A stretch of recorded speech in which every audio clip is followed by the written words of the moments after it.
Amén. Buenos días. En el trono solo se sienta el Señor. Amén. Sí, lo entendemos perfectamente. Lo entendemos perfectamente. Pero tenemos que visualizar eso. En el trono solamente se sienta el Señor. Nadie ocupa su lugar. Nadie. Muy bien, hermanos. Bienvenidos a la casa del Señor. Es una bendición siempre que podemos estar juntos y no nos perdemos estar en su presencia y no nos perdemos estar con los hermanos y poder disfrutar de estar juntos, de aprender la palabra, de que el Señor sobre todas las cosas esté en medio de su pueblo. Doy la bienvenida a algunos hermanos que hacía tiempo que no veía, a este matrimonio, bienvenido con su pequeño. Ahora soy pésima para los nombres, perdonadme, de verdad. ¿Cómo erais? Luis, Mónica, Andrés, eso, ahora ya me acuerdo. Muy bien, pues bienvenido. Bueno, Paloma, tú hace falta ya que te digamos, tú ya eres de casa. Muy bien, hermanos. Jehová es mi pastor, nada me faltará. En lugares de delicados pastos Él me hará descansar. Junto a aguas de reposo me pastoreará. Confortará mi alma. Me guiará por sendas de justicia, por amor de su nombre. Aunque ande en valle de sombra y de muerte, no temeré mal alguno, porque tú estarás conmigo. Tu vara y tu cayado me infundirán aliento. Aderezas mesa delante de mí en presencia de mis angustiadores. Unges mi cabeza con aceite, mi copa está rebosando. Ciertamente el bien y la misericordia me seguirán todos los días de mi vida, y en la casa de Jehová moraré por largos días. Amén. Muy bien, hermanos, muy bien. Yo les decía a los hermanos del puerto que este salmo me lo aprendí siendo una niña y nunca más se me ha vuelto a olvidar. Qué bonito es cuando aprendemos cosas cuando somos pequeños, porque luego cuando somos grandes estamos tan saturados, tenemos la cabeza tan saturada que nos cuesta más trabajo memorizar. Pero bueno, siempre, hermanos, es importantísimo que podamos memorizar la palabra del Señor. Y para animaros os digo un hermano que conocí en Murcia. Este hermano pues nos bendecía mucho, nada más que con estar con él nos bendecía, porque era un hombre súper sencillo. Estaba enfermo, estaba muy enfermo, y estaba enfermo de la cabeza. Él literalmente parte del riego sanguíneo de su cabeza no lo recibía, y tú lo escuchabas y decías, bueno, ¿cómo es posible? Pues él te memorizaba la escritura que no te puedes hacer ni idea. Te recitaba de memoria un montón de pasajes de la Escritura, porque él se dedicaba a estudiarlas, a memorizarlas, y eso yo creo, hermanos, que trajo mucha sanidad a su enfermedad, que a pesar de lo mal que estaba, porque claro, ya sabéis lo que conlleva un riego sanguíneo en la cabeza, conlleva muchas secuelas. Pues yo me quedaba maravillada, ¿no? Cómo el Señor hace las cosas. Es un buen ejercicio ya natural, o sea, que memorices cualquier cosa es bueno para la memoria, pero cuánto más la Escritura, cuánto más la palabra del Señor. Como hemos leído, la palabra produce sanidad en nuestra vida, y hermanos, eso es una realidad. La palabra del Señor, cuando Dios abre su boca, y abre su boca para hablarte, para hablar al ser humano, eso produce sanidad. Cuando la persona que quiere realmente recibir del Señor está dispuesta. ¿Lo creemos? Amén, amén. Tenemos que crecer en fe, hermanos. Tenemos que crecer mucho más en la fe que el Señor ha puesto en nuestros corazones. Es muy necesario. Vamos a poner una vez más este tiempo delante del Señor y vamos a orar. Señor bendito, alabamos y bendecimos tu nombre. Tú eres santo, tú eres bueno, tú eres maravilloso, Señor. Queremos abrir tu palabra y que tú, Señor, nos bendigas, Señor, y que podamos, Señor, aprender cada día más, Señor. Bendito y alabado sea tu santo nombre. Amén. Muy bien, pues cuando meditaba en este pasaje que hemos leído del Salmo 23, que hoy es este pasaje el que vamos a estar viendo, lo que más se me venía a la cabeza, a la memoria, es la idea de que necesitamos enamorarnos mucho más del Señor. Necesitamos conocer mucho más al Señor. Cuanto más conocemos al Señor, tanto más nos enamoramos de Él. Porque Dios tiene muchas cosas que darnos, muchas cosas que ofrecernos. Dios es por sí mismo, aunque no nos ofreciera nada, es hermoso y es maravilloso y es digno de admiración. Y cuando lo conocemos mucho más, porque cuando conocemos las profundidades de su palabra, cuando conocemos quién es Él, cuando a través de su Espíritu Santo nos es revelado la persona de Cristo Jesús y Dios el Padre, nos enamoramos mucho más de Él. Y hermanos, eso es lo que me gustaría que en esta mañana nos diéramos cuenta con este Salmo 23, porque este Salmo 23 engloba muchas cosas. Fijaros, lo primero que empieza diciendo, la primera frase que empieza diciendo es: Jehová es mi pastor. ¿Qué implica que Jehová es mi pastor? Hay un reconocimiento del salmista, un reconocimiento personal de que Jehová es mi pastor. Está en primera persona, es suyo, es su pastor. No es alguien lejano, no es alguien desconocido. Cuando hay este reconocimiento personal, implica esa cercanía y una pertenencia a aquel a quien amas. Él es mi pastor, y como es mi pastor, yo soy suya también. Yo soy su oveja. Fijaros qué hermoso, qué bonito. O sea, el salmista es consciente. Dice: Jehová es mi pastor, es mío. No es alguien extranjero, no es alguien a quien yo no haya conocido, no es alguien que esté ajeno a mí, porque el pastor implica una cercanía, un cuidado, una guía, alguien que está ahí presente en nuestra vida. Y el Señor es nuestro pastor. El Señor es alguien que está presente en nuestra vida, no es alguien ajeno a las cosas que nos pasan, no es alguien que pasa de nuestros problemas, no es alguien que le da igual, no es alguien que solamente está para unos pocos, no, es alguien que cuida, que protege, que bendice a sus ovejas. Hay un reconocimiento de una característica y de un aspecto de Dios. Si reconozco que Él es el pastor, estoy reconociendo que Él es mi dueño, porque el pastor es el dueño de las ovejas, le pertenecen, tiene autoridad sobre ellas y tiene un trato con ellas. Pero ¿qué clase de trato, qué clase de autoridad ejerce el pastor sobre sus ovejas? Vamos a verlo.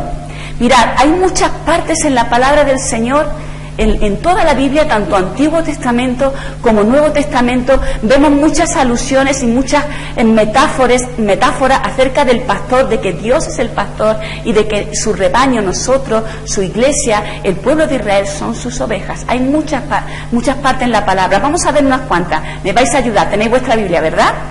¿Sí? Coged vuestra Biblia. Venga. Que alguien lea Juan capítulo 10, versículo 14. ¿Quién lo va a leer? Venga. Vicky, Eduardo. Hebreos 13, 20. Primera de Pedro 2, 25. ¿Quién lo quiere leer? Toda la vez no. Pedro. Salmo 81. Sole, que también has alzado la mano. Isaías 40, 11. Paloma. Muy bien. ¿Lo tenemos? Bien, ¿qué dice el primer versículo? Juan, el Evangelio de Juan, capítulo 10, versículo 14. Por favor, leed fuerte. Dice: yo soy el buen pastor y conozco mis ovejas y las mías me conocen. Amén. Yo soy el buen pastor, dice Jesús. Y conozco a mis ovejas y las mías me conocen. Qué importante es esto. Bien, Hebreos 13, 20. Y el Dios de paz, que resucitó de los muertos a nuestro Señor Jesucristo, el gran pastor de las ovejas, por la sangre del pacto eterno. Bien, ¿quién es el gran pastor de las ovejas? Jesucristo. Muy bien. Primera de Pedro 2, 25. Porque vosotros erais como ovejas extraviadas, pero ahora habéis puesto al pastor y oís por vuestras almas. Amén. Éramos como ovejas descarriadas, cada una estaba por un lado, pero hemos vuelto al pastor y obispo de nuestras almas, refiriéndose a Dios, a nuestro Padre. Salmo 81. ¿Quién lo tiene?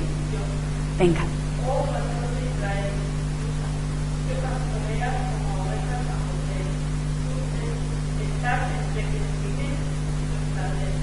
¿Veis qué bonito? O sea, la figura del pastor como entre el pueblo de Israel, tú que resplandeces, atiéndenos. Isaías 40:11, ¿qué dice?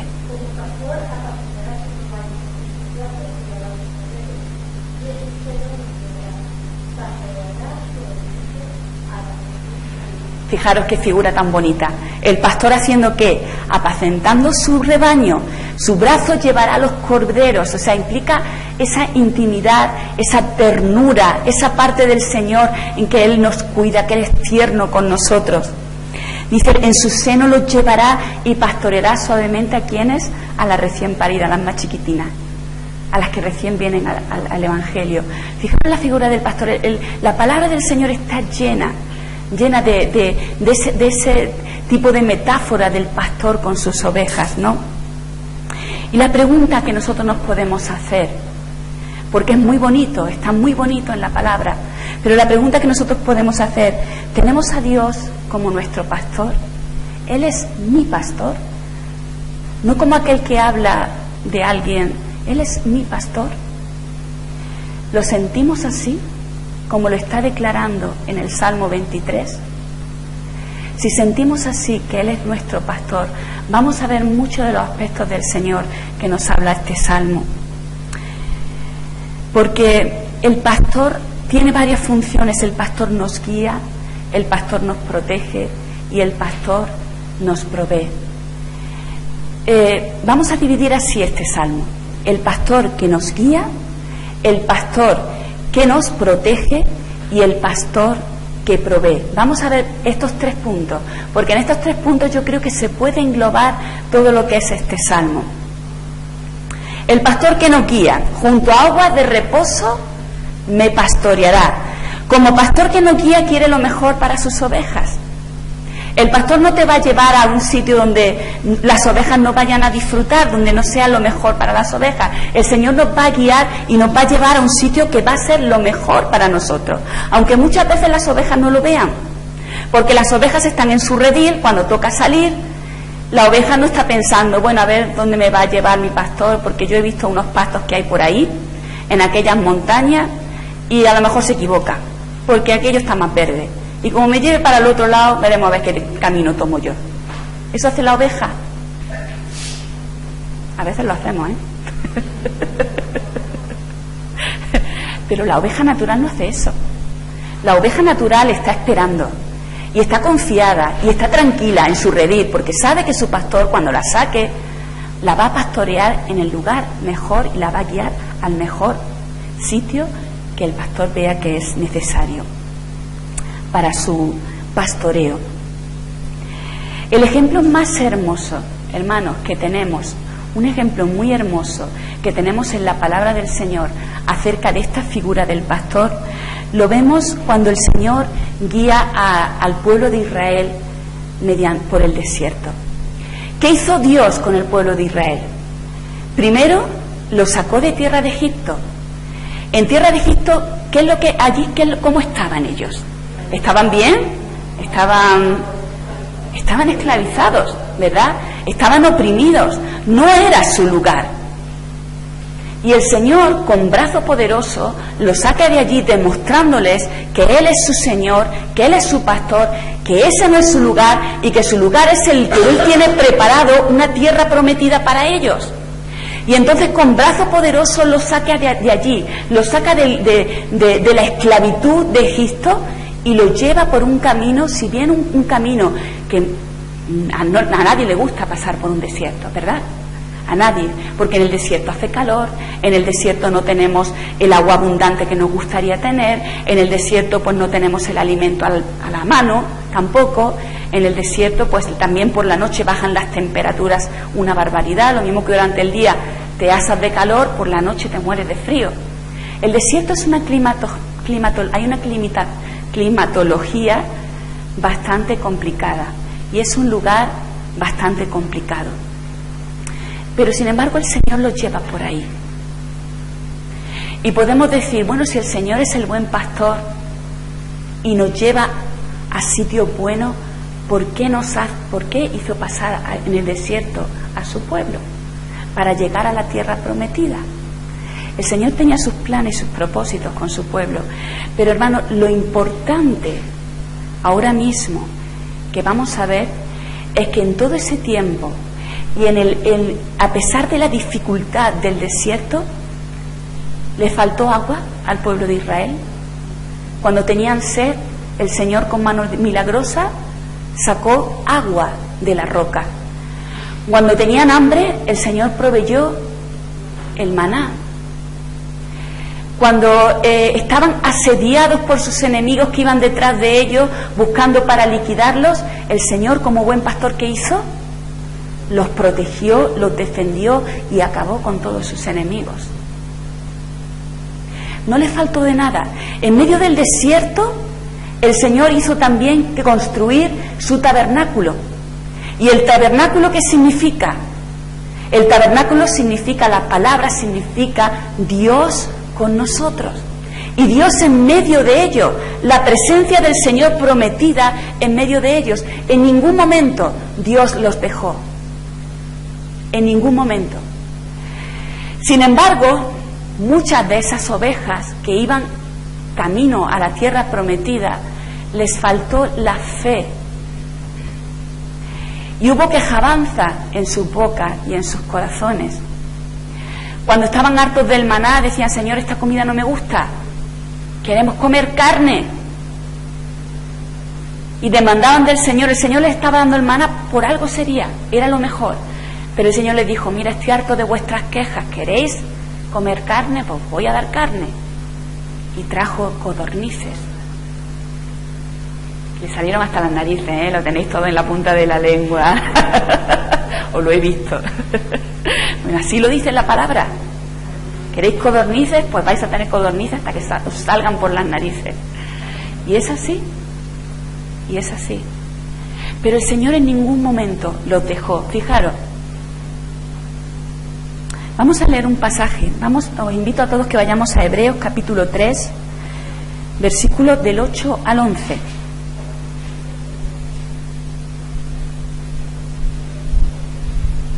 Hebreos capítulo 3, versículos del 8 al 11. Dice así la palabra del Señor. ¿Lo tenemos? Si oyereis hoy su voz, no endurezcáis vuestros corazones, como en la provocación, en el día de la tentación en el desierto, donde me tentaron vuestros padres, donde me probaron y vieron mis obras 40 años, a causa de lo cual me disgusté contra esta generación y dije, siempre andan vagando en su corazón y no han conocido mis caminos. Qué triste. El Señor en medio de ellos, el Señor haciendo milagros en medio de ellos, el Señor sacándoles de la esclavitud, y el Señor dice, no han conocido mis caminos, no me han visto, no me han tenido en cuenta. Hay endurecimiento en su corazón, porque están mirando solamente su propio camino, su propio bienestar, lo que ellos creen que es conveniente para ellos mismos, sin pensar que yo les he dado una promesa, la promesa de la tierra prometida. Y dice el Señor, y dije, siempre andan vagando en su corazón y no han conocido mis caminos. Por tanto, dice, juré en mi ira, no entrarán en mi reposo. Qué palabra más dura, hermanos. El Señor tenía preparado para sus ovejas un reposo, una tierra prometida, un sitio especial, para que ellos ya no fueran esclavos, sino que ellos fueran poseedores de su propia tierra. Sin embargo, cuando estuvieron cerca de la tierra prometida, a punto de entrar, ya sabemos lo que pasó, ¿verdad? Dijeron, no, esa tierra, ahí es donde nos lleva el Señor, pero si allí hay mucha gente, y hay gente grande, y hay gente guerrera. Sí, es verdad, es muy buena tierra, pero ahí ¿cómo vamos a entrar? Y se desanimaron y desanimaron al pueblo para poder entrar a la tierra prometida, porque no creyeron en los pastos verdes, hermosos que el Señor les había dado. El Señor les había ayudado a pasar por todo ese desierto, había provisto para ellos de todo, no les había faltado de nada. Incluso dice la palabra que ni siquiera sus ropas se envejecieron. Hasta en ese mínimo detalle el Señor los cuidó. Pero cuando llegó la hora de entrar a su reposo, cuando llegó la hora de entrar a la tierra prometida, muchos de ellos no tuvieron fe, no creyeron lo que Dios había hecho en medio de ellos. Y el Señor se enfadó.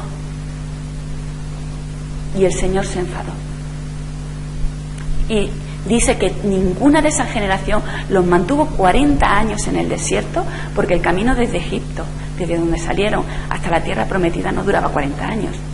Duraba unos meses nada más. Pero cuando llegaron ahí, dice que el Señor los tuvo, y no creyeron, los tuvo 40 años vagando por el desierto hasta que toda esa generación que no había creído murió. Toda esa generación que no había creído al Señor, toda esa generación que no había visto la mano del Señor, murió. Y se tuvo que levantar una nueva generación, que si bien no habían visto cómo Dios los había sacado de Egipto, sí conocían la historia y sí habían conocido el juicio de Dios. Y una generación que sí que se preparó para entrar a la tierra prometida.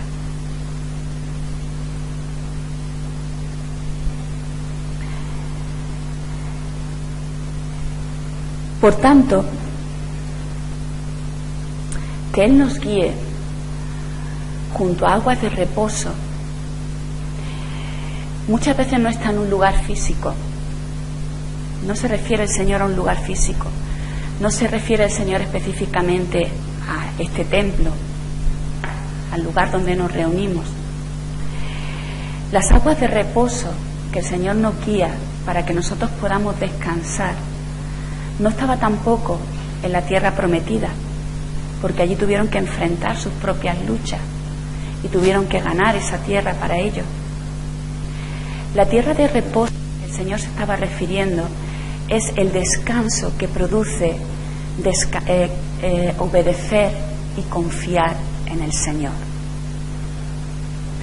El Señor se enfadó con el pueblo porque no tuvo fe, porque no obedecieron a su palabra, porque no fueron capaces de confiar en Él, en que lo que Dios les estaba dando era lo bueno, lo que Dios les estaba dando era lo que ellos necesitaban. Entonces hubo desobediencia en sus corazones. Por lo tanto, el sitio de reposo para nosotros y para ellos también estaba en el hecho de confiar en el Señor, obedeciéndole, aun sin saber muchas veces a dónde vamos, aun sin saber muchas veces dónde Dios nos está guiando, dónde Dios nos está marcando el camino. Pero confiamos en nuestro pastor, que Él nos guía y que Él nos está diciendo. Aunque muchas veces ese sitio esté lleno de dificultades, de problemas, de calor, de frío, de sed, de hambre. Y tenemos que confiar en el Señor.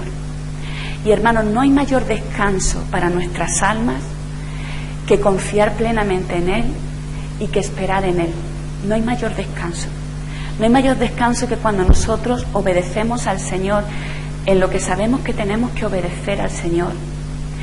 Y a pesar de que sea duro muchas veces esa obediencia, porque requiere de nosotros un renunciamiento, requiere de nosotros que renunciemos a ciertas cosas que sabemos que no nos convienen, pero cuando lo hacemos ese es el mayor descanso que hay para nuestras almas, porque sabemos que estamos en la voluntad del Señor, porque sabemos que estamos haciendo lo que Él nos está diciendo, nos estamos dejando pastorear por Él.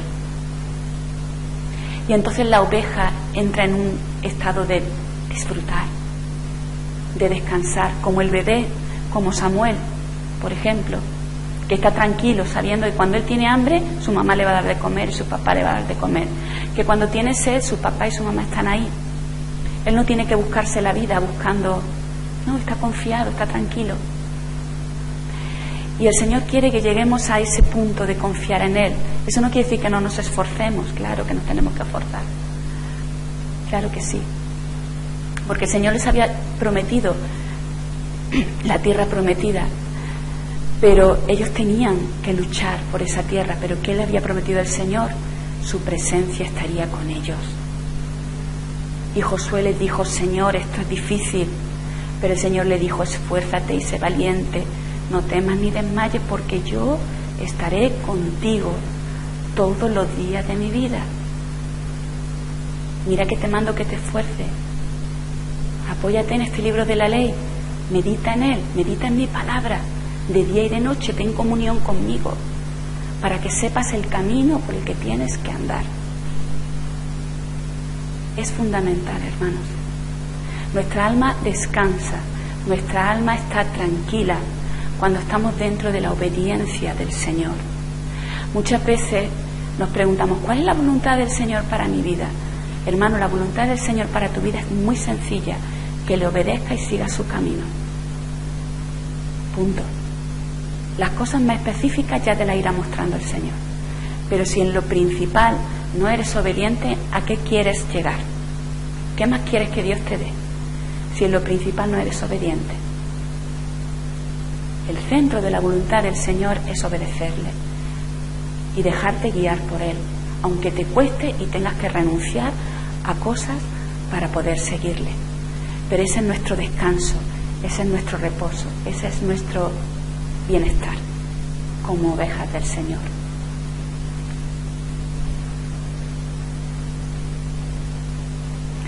Me guiará por sendas de justicia por amor de su nombre. Vamos a ir a Deuteronomio capítulo 4, versículos del 5 al 9.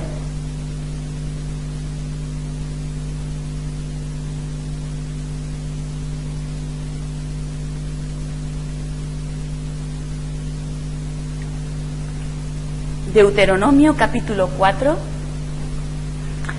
versículos del 5 al 9.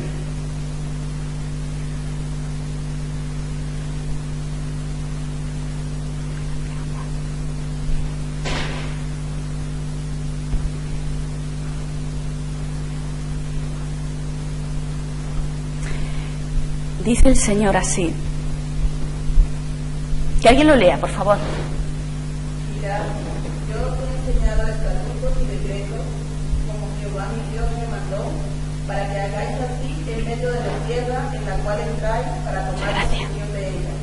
Guardadlos pues, ponedlos por obra, porque esta es vuestra sabiduría y vuestra inteligencia ante los ojos de los pueblos, los cuales oirán todos estos estatutos y dirán: ciertamente pueblo sabio y entendido, nación grande es esta.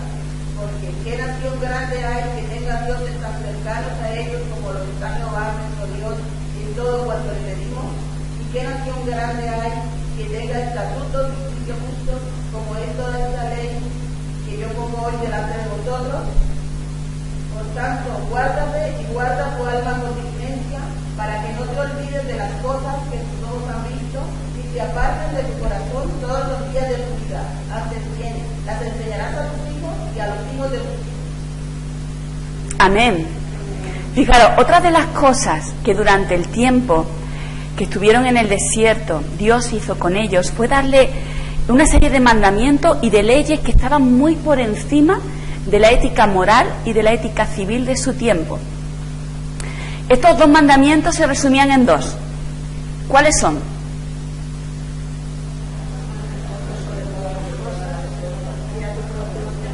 Muy bien. Ay, que nos da vergüenza. Amarás al Señor tu Dios sobre todas las cosas y amarás a tu prójimo como a ti mismo. Todos estos mandamientos, todas estas leyes que el Señor les había dado se podían resumir en estas dos, tan sencillas, que el Señor Jesús lo habló en el Nuevo Testamento y lo preguntó en el Nuevo Testamento. Dios, en toda su sabiduría, había dado a su pueblo, durante ese tiempo en el desierto, una serie de leyes, de mandamientos. Les había dado su palabra, hermanos. Les había dado su palabra y les dice: fijaros en poner por obra esta palabra que yo os doy, porque esta es vuestra, ¿qué? Vuestra sabiduría y vuestra inteligencia. Hermanos, el Señor con su Santo Espíritu nos hace que podamos ser sabios e inteligentes para poder vivir en este mundo.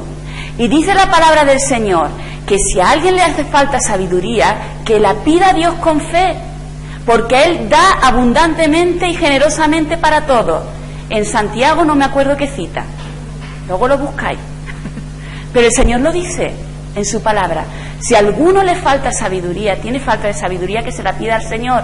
El Señor en su palabra nos da mandamiento, el Señor en su palabra nos dice las cosas por donde tenemos que seguir, cómo nos tenemos que comportar, qué tenemos que hacer, qué no tenemos que hacer, cuál es su plan y cuál es su divina voluntad para nosotros. Por lo tanto, ¿qué es lo que tenemos que hacer como ovejas? Obedecer y leer su palabra y preocuparnos de conocer los mandamientos y preocuparnos de vivir de manera recta, de manera ordenada, de manera como el Señor quiere que vivamos, como buenos hijos suyos, como buenas ovejas suyas, no viviendo como nos da la gana, no viviendo haciendo lo que queramos, no viviendo sin ningún orden, tanto en el tema del trabajo, como en el tema del matrimonio, como en el tema de la familia, sino con las cosas bien hechas delante del Señor. Muchas veces, hermanos, y el Señor lo sabe, venimos a Él con muchos problemas que vienen a consecuencia del pecado, porque el pecado está ahí, no podemos olvidarlo. Y venimos a la familia del Señor afectados por el pecado. Y afectados por el pecado significa, pues muchas veces eso se traduce en nuestra forma de vivir, en problemas, en adicciones, en problemas de carácter, en problemas de un montón de muchas índoles. Y venimos al Señor así, y el Señor nos recoge así. El Señor nos ha amado así. Y ha tenido misericordia de nosotros así, siendo como éramos. Ahora bien, venimos a su familia, venimos al redil del Señor. ¿Y qué es lo que hace el Señor? Él nos cuida, Él nos protege, Él sana nuestras heridas, Él pone el bálsamo que tiene que poner en nuestras heridas. Él nos dice, por aquí no, por allí. Él venda nuestra pierna, Él nos lleva durante un tiempo en brazos. Dios no se conforma a que nosotros sigamos en ese estado, no. Él nos ha llamado así, nos ha amado así, pero Él no quiere que sigamos así. Él lo que quiere, porque Él tiene verdes pastos, tiene agua abundante para nosotros, agua fresca para nosotros, que eso revitaliza y que eso produce un renuevo en nuestra vida. Y con el Espíritu Santo el Señor nos ayuda en nuestro proceso de santificación, para que ya no estemos así, para que sigamos cada día, cada vez mejor, no volviendo atrás a como estábamos antes de que el Señor nos recogiera, sino avanzando cada vez más para su gloria y para su honra. O sea, el Señor nos ha recogido y nos ha amado estando en nuestra miseria, pero el Señor no nos quiere dejar en la miseria, todo lo contrario. Si nos ha llamado ha sido para que nosotros podamos tener en Él una nueva vida, una vida abundante. Y Él nos ha dado leyes, nos ha dado mandamientos, nos ha mostrado un camino por el cual tenemos que seguir. Y nosotros tenemos que seguir ese camino, hermanos. Si volvemos atrás, estamos perdidos. Porque hay más.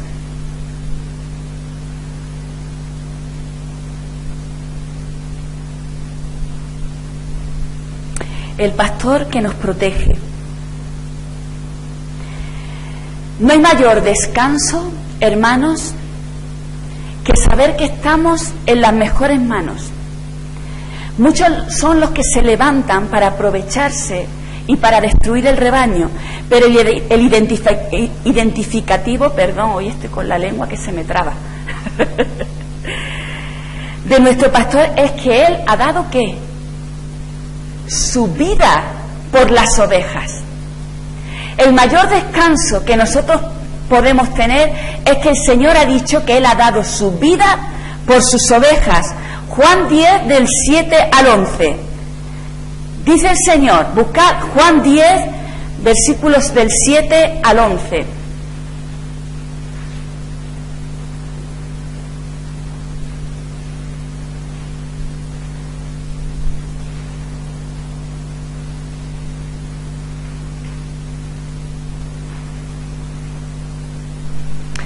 Dice el Señor, volvió pues a Jesús a decirle, de cierto os digo, yo soy la puerta de las ovejas. Todos los que antes de mí vinieron, ¿qué son? Ladrones y salteadores, pero no los oyeron las ovejas. Yo soy la puerta, el que por mí entrare, dice la palabra del Señor, será salvo, y entrará y saldrá y hallará que... Muy bien, y hallará pastos, porque ¿qué? El ladrón no viene para qué, sino para hurtar, para matar y para destruir. Sin embargo, yo he venido ¿para qué? Para que tengan vida y para que la tengan ¿cómo? En abundancia. Fijaros lo que el Señor ha hecho por nosotros. Yo soy el buen pastor y el buen pastor su vida da por sus ovejas. Por lo tanto, hay uno ahí fuera que no quiere que nosotros vivamos en la vida abundante, que lo que quiere de nosotros es que nosotros volvamos atrás, que lo que quiere de nosotros es que nos separemos del rebaño, porque dice la palabra, nosotros no tenemos lucha contra carne ni sangre, tu hermano no es tu enemigo, el que está ahí fuera, el incrédulo, no es tu enemigo, tenemos un enemigo común, y el enemigo es el diablo, a él es el que tenemos que guardarnos de él. Porque él sí que busca destruirte, él sí que busca robarte lo que Dios te ha dado, él sí que busca tu vida. Pero sin embargo dice el Señor, no temáis a los que pueden matar tu cuerpo, sino que temed más bien a aquel que puede echar vuestro cuerpo en el infierno. ¿Y ese quién es? Dios. No tenemos que tener miedo de hombre alguno. Porque yo decía, Señor, estos verdes pastos, este cuidado que tú tienes con tus ovejas, cuando oramos todos los miércoles por la iglesia perseguida y oramos por nuestros hermanos que son azotados, que son muertos, que sufren de manera literal, físicamente en sus cuerpos el seguir al Señor, yo le pregunto al Señor, ¿este salmo no es una promesa para mis hermanos ahí también? Porque tú nos cuidas como ovejas, tú nos guardas del lobo, tú nos amas, nos protejas, nos das vida abundante. Pero mis hermanos son muertos, son perseguidos, son azotados, Y yo decía, Señor, y no dejamos de orar por ellos todos los miércoles. Y esto ha estado desde el principio, hermanos, desde el principio de la iglesia ha estado esto. Por eso esta palabra del Señor, no temáis a aquellos que pueden matar el cuerpo, porque Dios ya os ha dado la vida abundante, porque nuestra vida no está aquí, y eso se nos olvida. Nuestra vida no está aquí en esta tierra. Nuestra vida no está para que nosotros solamente nazcamos, crezcamos, nos reproduzcamos y nos muramos y se acabó. No. Nos realicemos, tengamos nuestros sueños cumplidos. Eso es vano.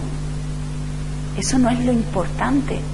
Nos movemos en este mundo y vivimos en este mundo y estas cosas son necesarias hacer. Pero eso no es lo importante.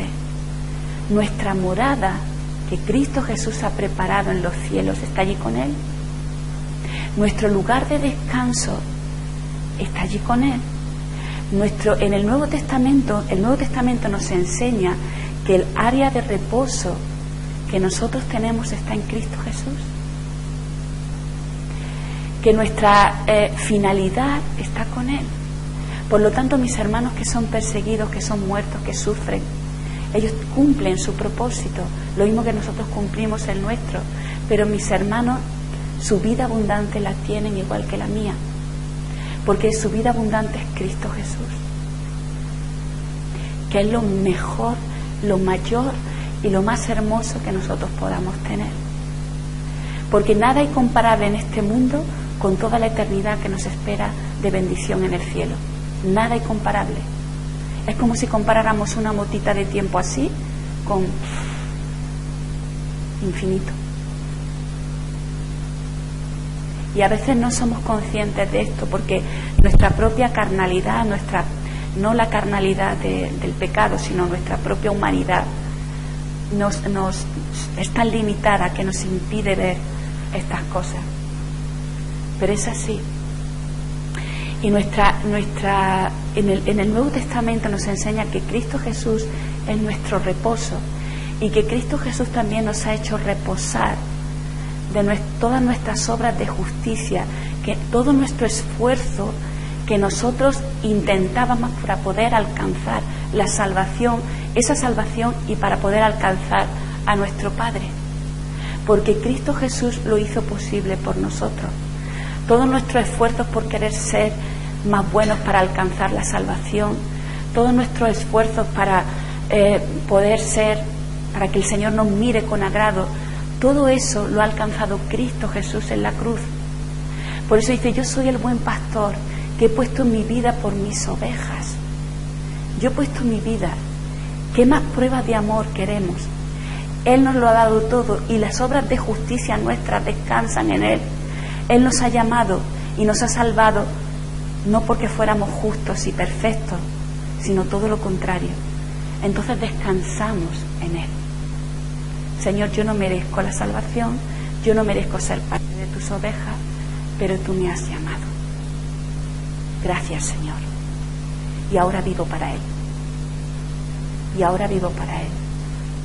Y ahora vivo en su redil, obedeciéndole, haciendo caso al camino que me ha marcado, viviendo en la santidad que Él me ha dicho que tengo que vivir.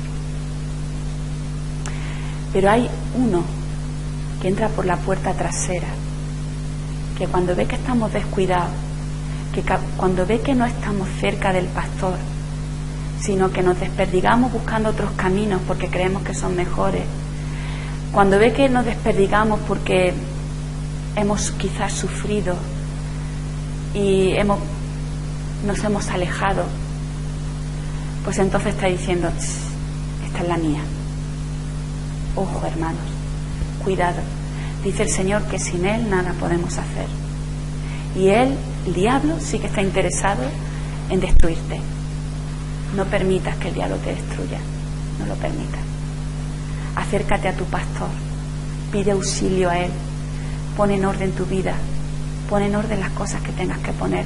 No le des ninguna puerta abierta al diablo para que Él entre y te mate y te destruye y te quite la vida abundante que Dios te ha prometido.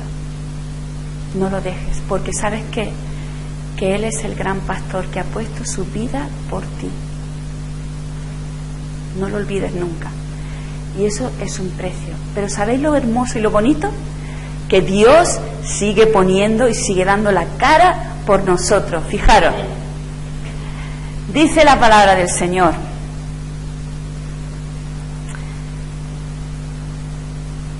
aunque ande en valle de sombra de muerte, no temeré mal alguno.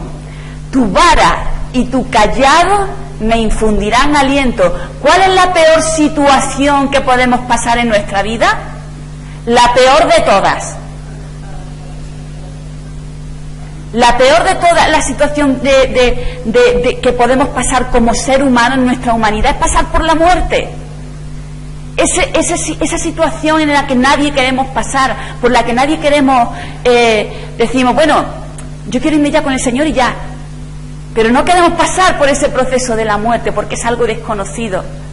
Y el Señor dice: aunque el camino por el que yo te llevo, dice, andes por valle de sombra y de muerte, no temeré, porque ¿quién está conmigo? El Señor. porque Cristo está conmigo. Él está acompañándome en todo momento, en todo lugar. El peor momento de mi vida no debo de temer, porque Cristo está conmigo. Y muchas veces lo que pasa es que cuando estamos pasando por el peor momento de nuestra vida, no nos damos cuenta nada más que del momento en el que estamos pasando, que lo estamos pasando muy mal. Y no somos conscientes de nada más. Pero el Señor ha prometido: yo estoy contigo. Aunque pases por el peor momento, aunque pases por el valle de sombra de muerte, e incluso por la muerte misma, la peor de la muerte, yo voy a estar contigo. Y yo le doy gracias al Señor, pensando en mis hermanos que han muerto ahogados, que han muerto mutilados, que han muerto en la hoguera, que han muerto en las peores y horribles muertes, sabiendo que el Señor ha estado con ellos. Y como ha estado con ellos, va a estar también conmigo, porque es su promesa, porque es su palabra, porque Él nos lo ha dicho. Aferrémonos con fe a las cosas que el Señor nos dice. Aferrémonos con fe a su palabra. Y dice el Señor que nos sigue cuidando, porque dice que su vara y su cayado nos infundirá aliento. ¿Cómo es la vara de un pastor? Muy bien. La vara de un pastor tiene, pues, lo que es el palo, y luego tiene una parte así curva, ¿verdad? ¿Y qué es lo que dice el Señor? Dice: tu vara, porque la vara la usa el pastor cuando viene ¿qué? Cuando viene el oso, cuando viene el lobo, cuando viene el león, que viene a atacar a la oveja, coge el pastor su vara, ni los Jedi, ni los Jedi, ni la guerra de la galaxia. ¿Dónde se va a comparar? Coge el Señor su vara y dice: ¿dónde vas tú? Ni la muerte, ni la vida, ni principados, ni potestades te van a separar, ni nadie va a arrebatarte de mi mano, porque yo estoy contigo. Acabo de mezclar dos versículos, no sé si os habéis dado cuenta. Pero en definitiva dice lo mismo, que nada nos va a arrebatar de la mano del Señor, y que nada, si estamos con el pastor, nos va a hacer frente, porque el Señor coge su vara y nos defiende. Está como poderoso gigante en nuestras vidas defendiéndonos. Y cuando hace falta, coge el cayado y dice: ¿dónde vas tú? Y hace así con la parte curva y hace raca y te tira. Y a veces te hace un poquito de daño, claro, porque estás siendo un poquito rebelde y te vas para donde no tienes que ir. Y a veces eso duele un poquito. Pero el pastor dice: tú no te vas de aquí. Tú tienes que volver al redil y estar aquí conmigo. Y ¿sabéis qué? Saber que mi Padre está ahí protegiéndome, y saber que mi Padre está ahí pendiente de que si yo me voy o no me voy, el Espíritu Santo está ahí: venga, ¿qué estás haciendo? Este no es tu lugar, aquí no tienes que estar conmigo. Saber que eso es así, ¿sabéis qué pasa? Me produce y me hace sentir un tremendo alivio, porque sé que el Señor me está cuidando. Tu vara y tu cayado me infundirán aliento. Me infundirán aliento, porque cuando estoy desanimado, cuando estoy triste, cuando estoy derrotado, me siento derrotado, sé que el Señor está ahí defendiéndome y cuidando de que yo no me vaya donde no tengo que ir. Y eso me produce, ese cuidado que Él tiene conmigo, ese cuidado me produce un alivio tremendo, porque digo: Señor, es que tú lo haces todo. En definitiva, tú eres el gran pastor de las ovejas, el que hace todas las cosas. Amén. Amén. Bueno, queda mucho más, pero vamos a dejarlo aquí y continuamos la siguiente vez que comparta con vosotros. Sabéis que, bueno, continuaremos porque hay mucho más que desgranar en este pasaje. Pero damos gracias al Señor porque Él nos guía, porque Él nos provee, porque Él está ahí como un gran pastor, como el gran pastor de las ovejas. Vamos a orar.